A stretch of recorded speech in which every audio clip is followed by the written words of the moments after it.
Welcome back. Now for the news in detail. We'll start from Hawaii, where the remains of 6 people have been found after a helicopter crashed on the island of Kauai.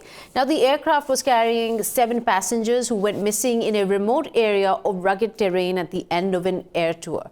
Rescue officials say that there is no sign of survivors as search for the final passenger will resume today.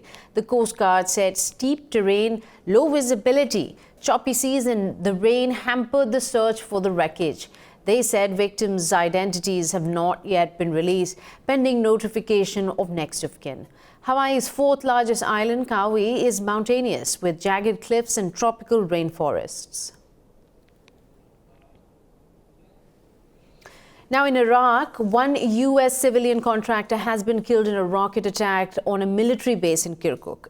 In a statement, the U.S.-led coalition says the attack on the K-1 base wounded several American service members and Iraqi personnel. It said Iraqi security forces are leading the response and investigation. No group has yet claimed responsibility for the attack. U.S. interests in Iraq have been hit by a flurry of rocket attacks since late October, prompting Washington to call on Baghdad to protect them. Washington has blamed Iran-backed paramilitary groups for these attacks. Meanwhile, protesters have supported President Barham Saleh's rejection of Iran-backed Assad al-Idani's nomination for Prime Minister of Iraq. Demonstrators call for an independent candidate to be nominated as the country's new Prime Minister. Earlier, President Saleh said he will rather resign than accept a candidate already rejected by the protest movement. Meanwhile, Iran-supported groups slammed Iraq's president, saying his decision was made at the behest of the U.S. The group said the president had violated the constitution by refusing to carry out his duties. Around 460 people have been killed and 25,000 injured since anti-government demonstrations broke out in October. In Syria, nearly 250,000 people have fled Idlib over the last 2 days amid bombardment by government and Russian warplanes. The United Nations says the mass displacement has left the Maaret al-Numan region almost empty. On Thursday, U.S. President Donald Trump urged Tehran, Damascus and Moscow to stop killing people in Idlib. He said Turkey is working hard to stop the carnage in the region. Idlib is the last major stronghold of rebels fighting government forces since 2015. In Palestine, hundreds of people rallied along the Gaza border in the final weekly protest against the Israeli blockade. Organizers of weekly protests say demonstrations will now be held on a monthly basis from April next year. Israeli forces have killed over 300 Palestinians and wounded about 18,000 others since the weekly protest began in March last year. India's opposition Congress party has held protests against the controversial citizenship law in Mumbai on its foundation day. Earlier, former party president Rahul Gandhi said the law is like demonetization and the whole nation will face great loss with it. Thousands of Congress's agitators took to the streets of the financial hub against the law discriminatory to Muslim minorities.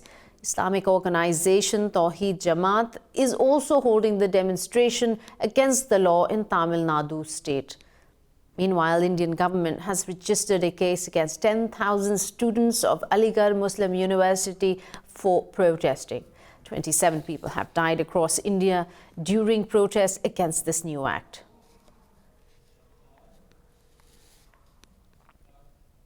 A police officer from Indian state Uttar Pradesh has been filmed telling Muslims to go to Pakistan for protesting against the citizenship law. In a video, the superintendent of police can be seen making extremely communal and threatening remarks to Muslims. The officer called on the Muslim community to leave the country if they want to praise the neighboring nation. Meanwhile, Indian mobile operators are losing over $350,000 every hour over services suspension. Cellular Operators Association said mobile internet was ordered shut in at least 18 districts in Uttar Pradesh yesterday. The Indian government has repeatedly shut down communication services in cities including Delhi, Lucknow and Agra in last 3 weeks to curb protests. Pakistan's iconic revolutionary poets are inspiring countrywide protests in India against controversial citizenship law. The protesters are singing poems of Faiz Ahmed Faiz, Habib Jalib and Muhammad Iqbal to demonstrate against Indian government's move. Students of Indian Institute of Technology's Kanpur campus sang Faiz's famous "We Will Be Witness" during a protest. In an interview, a student of Delhi's Jawaharlal Nehru University sang Habib Jalib's iconic poem "Such a Dark Dawn, I Do Not Know, I Will Not Own." Meanwhile, a protester played Allama Iqbal's famous poem "Our Homeland is Hindustan" during a protest in New Delhi. The Hindutva nationalists have not liked the use of these poems and have filed complaints and cases against protesters. 3,000 Dalits from Indian state Tamil Nadu have decided to convert to Islam over continued caste discrimination and torture. Dalits are considered the lowest caste and untouchables in Hinduism and have been facing abuse for centuries. General Secretary of Dalit Rights Outfit, Tamil Puli Kalkachi, said they have had enough and will convert next month. He said his community will no longer live under suppression of racial abuse.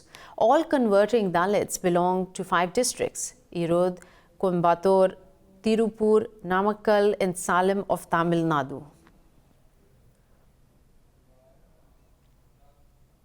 The UN General Assembly has approved a resolution condemning human rights abuses against Myanmar's Rohingya Muslims and other minorities.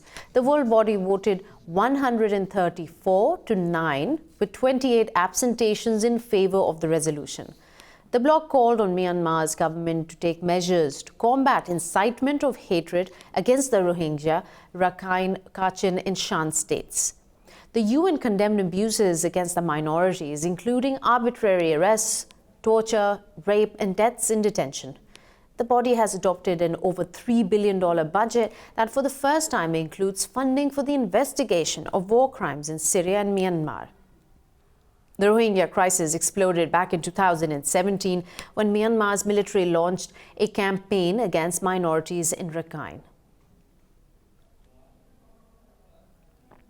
Malaysia says it will neither refuse asylum to Uyghur Muslims nor will extradite them. Prime Minister Mahathir Mohamad said they should be granted the right to seek asylum in another country. The Malaysian Prime Minister was one of the opinion that Uyghurs are not fairly protected. Earlier, China had slammed the U.S. House of Representatives for passing a bill requiring the Trump administration to toughen its response to Xinjiang. China's foreign ministry said the bill wantonly smears Beijing's efforts to eliminate and combat extremism.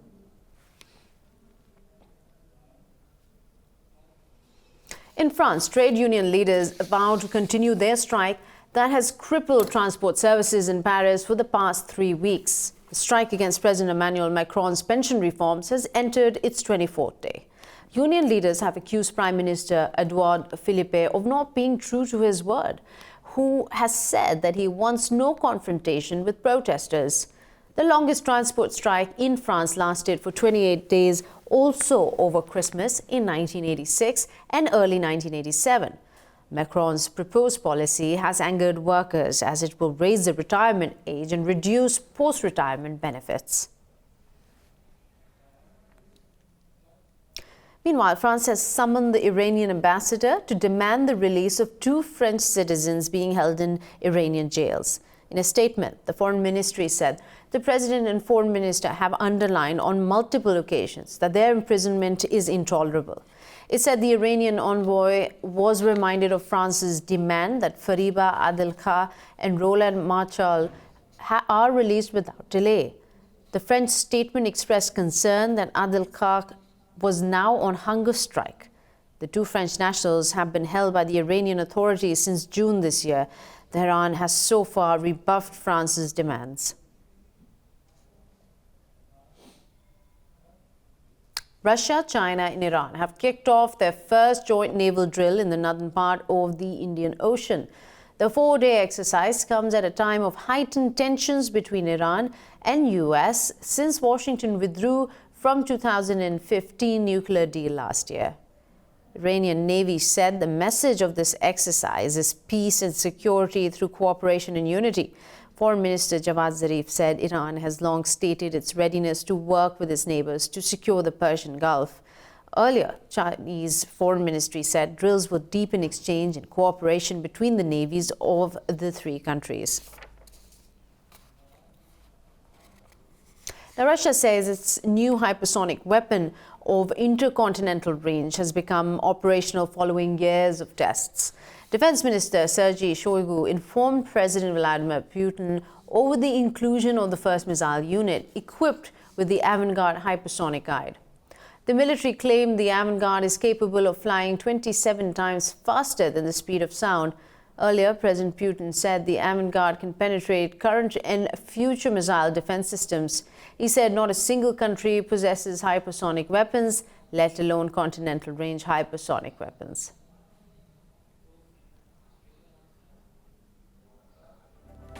We'll take a quick short break here. We'll be back with more news in detail.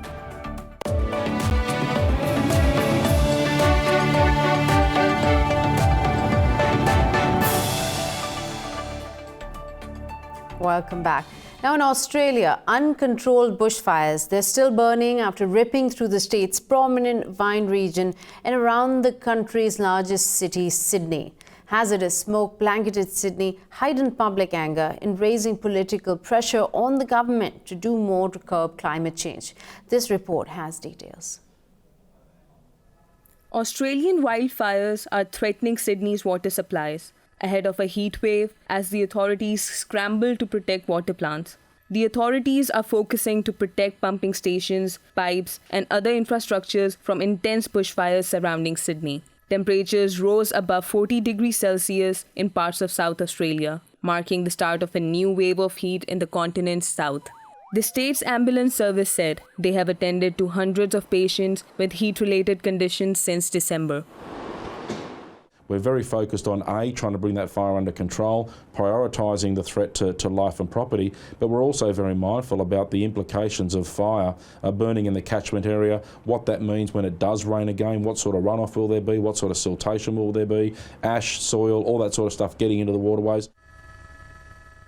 Temperatures in New South Wales state are forecast to head back towards 40 degrees Celsius next week, fueling fires near Warragamba Dam. The dam is at lesser than half the capacity amid prolonged droughts. It provides water to about 80% of Sydney's 5 million residents. We are seeing the temperatures starting to rise over the coming days. We're seeing this heat wave starting to move across New South Wales again. That's going to bring not just the heat out of the centre of Australia, we're going to see the temperatures up into the low to mid-40s across a lot of areas. The bushfires have destroyed over 4 million hectares across the country, dwarfing the terrain burned by fierce fires in California during 2019. China has launched one of the world's most powerful rockets in a major step forward for its planned mission to Mars in 2020. The Long March 5 rocket carrying a Shijian-20 test satellite payload blasted off from the Wenchang launch site on the southern island of Hainan. The deputy head of China's National Space Administration, Wu Jianhua, said the Long March 5 rocket is tasked with important missions. He also said that the key missions will include launching China's first Mars probe, the Chang'e 5 lunar probe, and a core module for the manned space station. Local media says that after more than 2,000 seconds, the Shijian-20 satellite was sent into its predetermined orbit, and the success gets the space program back on track after a previous attempt in July 2017, which failed mid-launch.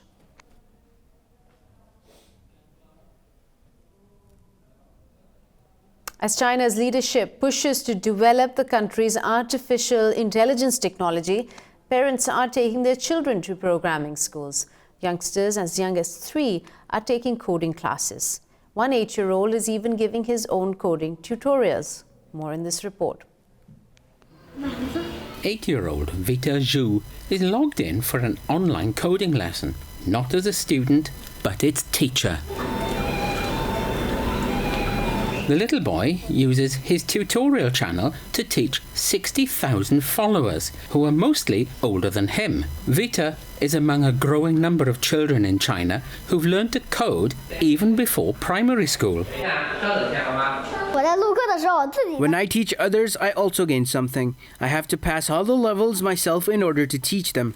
China has been making huge investments in robotics and artificial intelligence. Programming courses are being taught in both primary and secondary schools. The trend has been fueled by the belief coding skills are essential for teenagers, given the country's technological drive. Compared with overseas, right now our programming market penetration rate is still quite low. But another side to it is that it represents the overall market potential. Future demand and growth should be relatively fast. A Chinese internet analysis firm says the value of the programming market for children could hit $5.5 billion by 2020. In Germany, the Baltic island of Reims has become a research home for deadly animal diseases. The Friedrich Loeffler Institute tests the world's most dangerous viruses on animals to develop vaccines that could save lives. More about the research center in this report. The Research Institute, Reims Island, is the oldest center for the study of viruses in the world. Dozens of animals are deliberately infected here with viruses as part of the research to monitor the effects of diseases. There are 89 laboratories and 163 stables. So we really are the Alcatraz for viruses, a kind of prison for viruses. We do everything possible to ensure they do not spread. There are between 80 and 100 large animals on the island, including alpacas, boars, cows, goats, and sheep. The researchers said when the animals get too sick, they are put down so as not to let them suffer.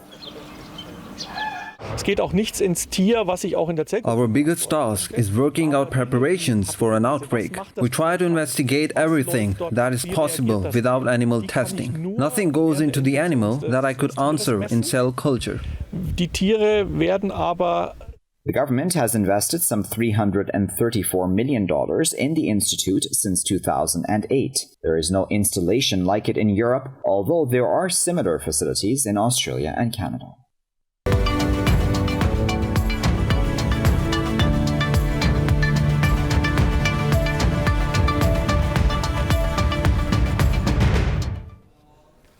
And now bringing you business updates. Russia's Gazprom says it has paid $2.9 billion to Ukraine's Naftogaz to settle a long-running dispute over transit fees for gas. Gazprom spokeswoman said the payment has been done in accordance with the decision of the Stockholm Arbitration Court. Last year's ruling by the Stockholm Court was a major stumbling block to agreeing a new gas transit deal between Moscow and Kiev. The Russian gas giant previously rejected the claim, but President Putin said Russia wanted to find a solution. Last week, Moscow and Kiev signed a preliminary deal on the transit of Russian gas to Europe via Ukraine after months of difficult talks.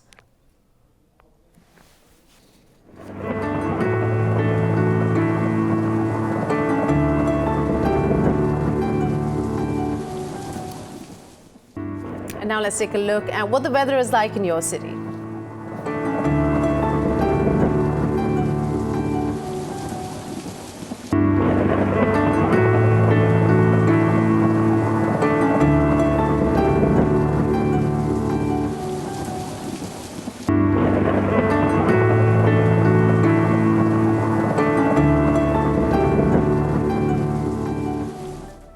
For the latest updates, you can follow us on social media at indus.news. We'll be seeing you at the top of the hour. Till then, goodbye.